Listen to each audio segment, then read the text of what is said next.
In today's video, I'm going to teach you how to search in Microsoft Loop. By the end, you'll know the quickest way to get into Loop and find exactly what you need without wasting time scrolling. Start by opening your web browser and searching for Microsoft Loop. This is the fastest way to land on the official site, especially if you haven't bookmarked it yet.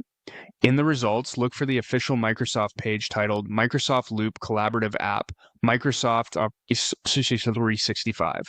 Click that and make sure you're on a Microsoft domain so you know you're in the right place. On the Loop page, choose Get Started with Loop. If you're not signed in, you'll be prompted to log in with your Microsoft account. You can use a personal account or a work or school account. Just make sure it's the one where your Loop content lives.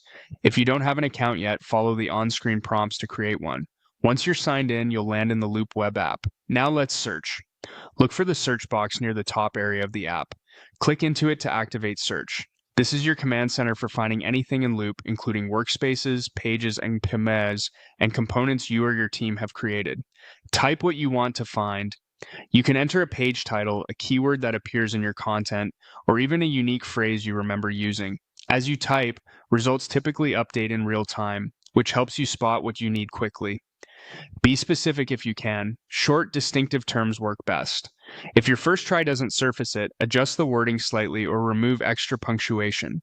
Keep in mind that Loop Search respects permissions, so you'll only see items you have access to. When the right item appears in the results list, click it to open. If it's a page, it will load in the main canvas so you can keep working immediately. If it's a workspace, you'll jump into that space and can navigate to the relevant page from there.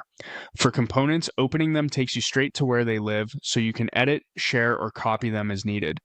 That's all there is to it. Open the official Loop site, get started and sign in, click search, type your keyword, and then click the matching result.